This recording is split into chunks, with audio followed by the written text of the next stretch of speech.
2 days in Iceland and I'm already planning my move here. But first, let me show you what nobody tells you about van life here.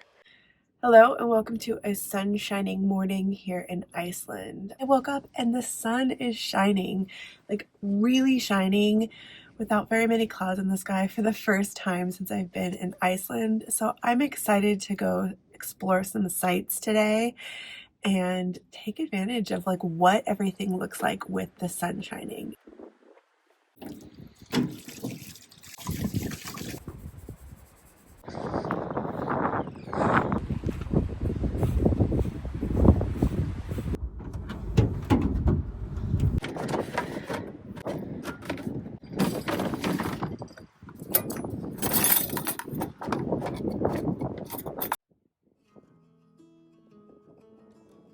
There's something about this country that just wraps me up in comfort. Even traveling solo, I feel completely secure. And with the sun shining, it's just the perfect day to do some major sightseeing. But in a moment, we're going to see a reality we need to talk about.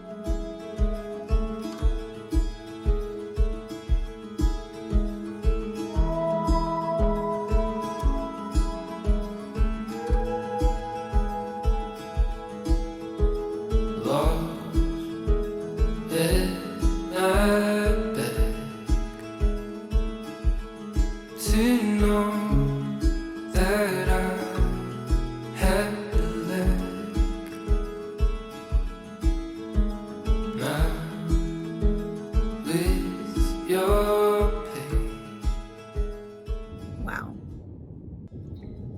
It's busy here, but it's also wildly different than the last time I was here. There was a campground that I stayed at where you had a view of these beautiful waterfalls that I'll show you in a second. But now the campground is gone. I looked that up last night and I knew the campground was gone, but now it's just like big, I'm paid for parking lot. Did I just stall? No. Holy. And it's really busy, but it's still worth seeing, worth showing you. But yeah, I fear that the days of what I experienced here before are well done. You know what? I'm gonna turn around. I'm gonna come back in the morning, maybe tomorrow. I'm not doing this.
I'm continuing down along the south to a town called Vik. I'm hoping that I'll be able to get back to those waterfalls that we passed earlier, Salangela Falls, and there's another one, I forget what it's called. But I could not afford to spend that much time this beautiful day hanging out there. I'm gonna check out this little hobbit cave. Iceland has many man-made caves. People carved them out of soft volcanic rock hundreds of years ago, and they were used for everything from storing food to keeping animals warm during the long winters. Today, some are hidden in hillsides and look just like natural caves.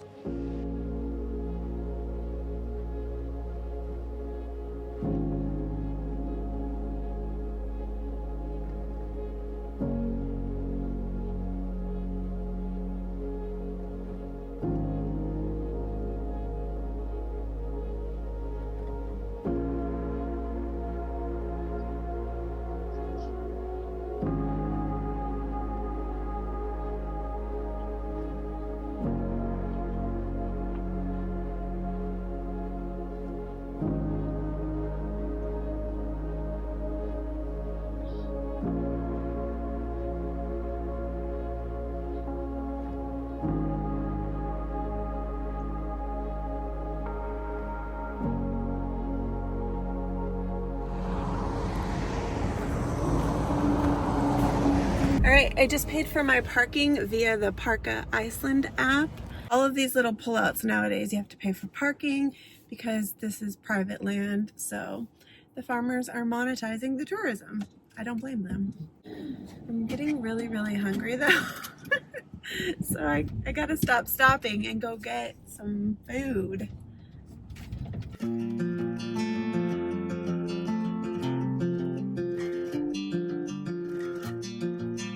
There's something unexpectedly beautiful about plans falling apart. I'd imagined peaceful waterfalls, maybe a quiet moment to myself, but instead I found myself surrounded by crowds, the noise of tour buses, and in a line to park just to go get in another line. For a minute, I felt that old urge to rush, to fall in line, to chase the next perfect moment, but then I realized maybe this is the moment. Everybody's got a hope in me, trust I'll be the one to fumble if we try. At least I'm trying.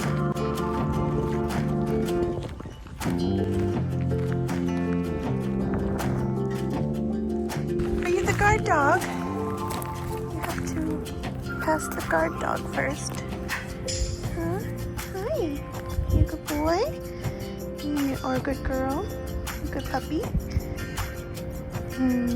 Oh my goodness. You're so sweet. You're so sweet.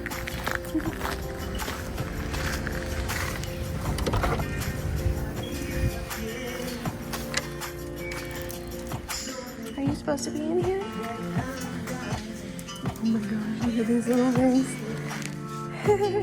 Look at these little guys.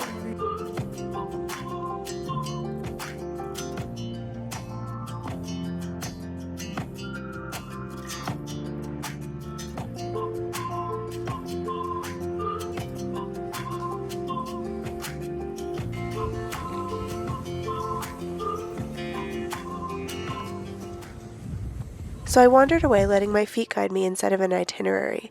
The air was warm and fresh on this sunny day, and I stumbled on a fish and chips pub with a stunning beach view, and suddenly everything slowed down. Sitting there with crispy fish warming my hands, letting Icelandic beer lull me into a state of complete relaxation, and the wild Icelandic seascape tugging at my heartstrings.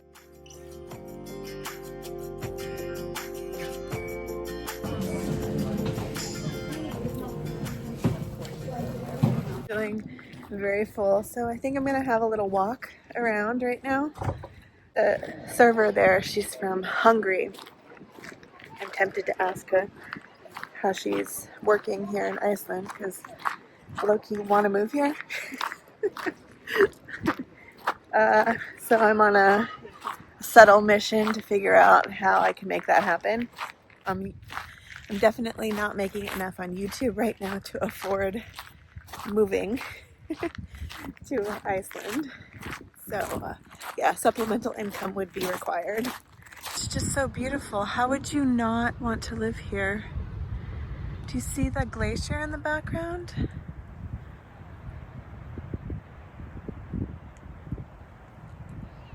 really safe. It's a super safe country. I mean, it has a pretty low population. It's an island. You can't really get away with a whole lot and that kind of thing because the social pressure is just really high. I felt this overwhelming sense of contentment, like I was exactly where I was meant to be. I watched waves crash into the shore. Not a single landmass exists between here and Antarctica. There were people laughing in languages I didn't understand. It was messy, imperfect, and absolutely real. In that pause, with nothing but the taste of salt and the sound of the waves, I realized these are the moments that make me fall in love with a place all over again. There's a kind of romance in letting go, letting Iceland surprise me, letting the day unfold on its own terms. I didn't get the postcard perfect shot, but I got something better, a memory that feels like it belongs to just me. And for a little while, standing there on that peninsula, I knew with an absolute certainty that this is exactly where I want to be. When the stars shine as far as we can see, where the sun paints the sea. Dude, you need to calm down. You need to calm down. Got tonight's yogurt. Okay. I need one of two things. Either a calm, quiet place where I can have Wi-Fi and get work done, or I need a calmer, quieter place to park up where I can set up my own Wi-Fi. There is a campground here in Vik. It looks pretty good. It also has free Wi-Fi. So I think I might drive up there and check it out and just see what that's all about. The other thing is I could look for a picnic area and set up Wi-Fi myself. Seems like all of the cafes around here are really busy right now, so that's kind of out of the question. Yeah, so let's go check out the campground and see if I want to stay there tonight. It felt too early for me to settle into a campground for the night. After a bit of laptop time and the release pressure of getting my next video upload sorted, I had some renewed energy to go further explore the Dyrholaey Peninsula. Also, the Vik campground was mostly flooded. Hours of work and I actually feel really good. Sometimes for me, just like spending time on my laptop getting work done is actually really relaxing, and it definitely helps relieve some stress. So I have tomorrow's video scheduled and ready to go with all the thumbnail and title and all that stuff. And now I'm ready to do a little bit more exploring. It's already 5 p.m., but I'm feeling like we still have at least 5 hours of daylight left. And I'm ready to go check some things out. Also, hopefully people will be having dinner soon, and that means less crowds for me. The evening led me to the Dyrholaey, one of the most breathtaking spots on Iceland's south coast. This dramatic peninsula is famous for its massive sea arch shaped by centuries of pounding waves. From the cliffs you get sweeping views of black sand beaches stretching for miles, and in summer it's one of the best places to spot puffins. Unfortunately, they had already left before my visit. The name Dyrholaey actually means Door Hill Island because ships could once sail right through the arch. Standing here, surrounded by crashing surf uninterrupted from Antarctica, looking at an endless horizon, you feel like you're at the edge of the world.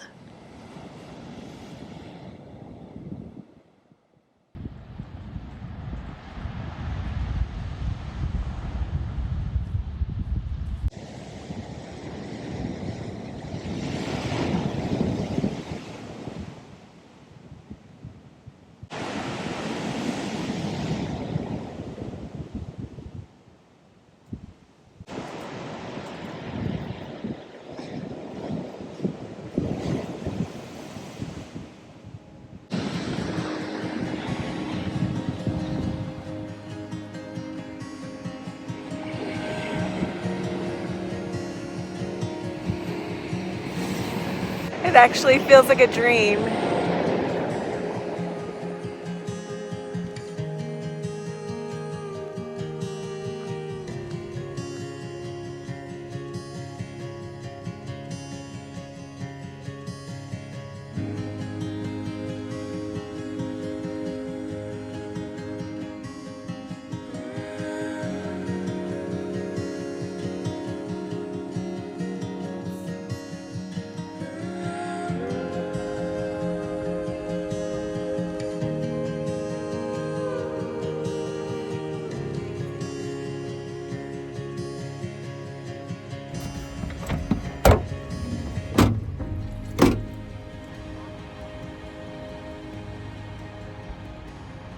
This campsite is nothing more than a parking lot, but it'll do. It does have a good view. You just ignore the millions of other people. I'm pretty good at that, so it's great.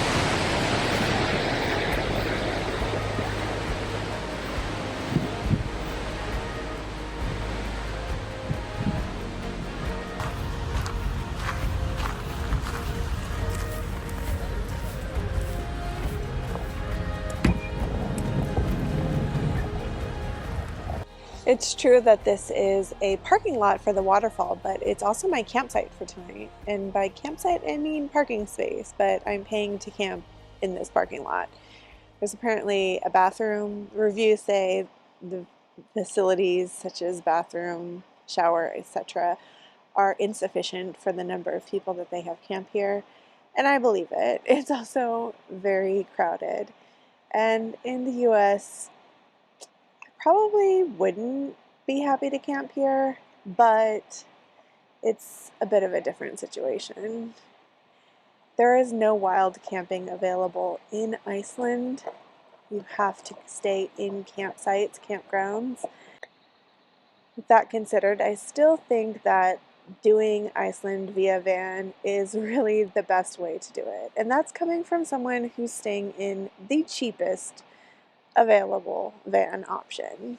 Time to go figure out how to pay for this campground, and then it's time for tea and skyr, yogurt, whatever. Tonight's campsite, well, it's basically a parking lot. Not exactly a wild adventure, but somehow, even here, Iceland feels magical.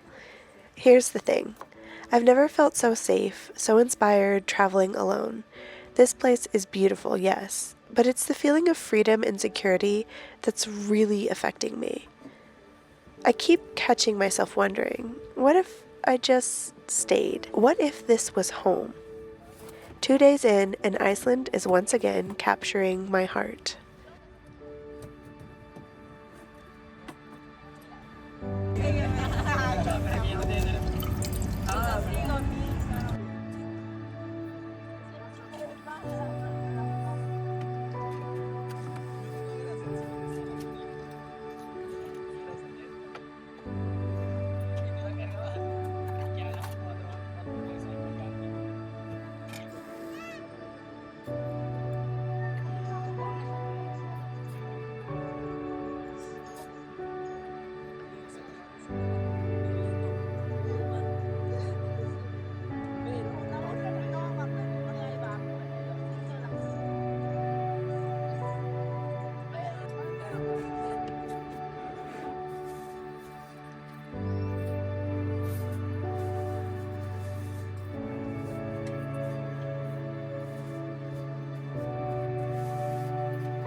Tonight's skyr is not the puff one. I've been eating the puff every day and I really like that, but I wanted to try this creme brulee and they didn't have it in the puff.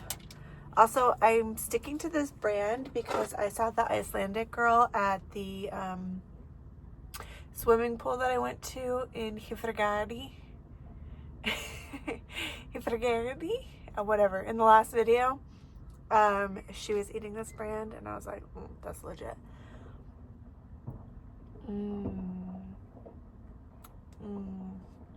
Okay. I didn't really think I was gonna like this one, but it might be my favorite. Ooh.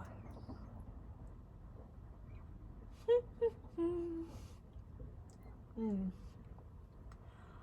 gonna say good night and goodbye to you here. I think tomorrow I'm gonna be headed towards the east. I'm interested to seek out parts of Iceland that might not be as crowded with tourists. We will see about that because I don't know for sure. But I'm also going to share my expenses throughout the day in the next video. So make sure to check that out if you're interested. Make sure to subscribe if you're not already. Turn on the notifications so you can see when the videos come out. And thank you so much for watching.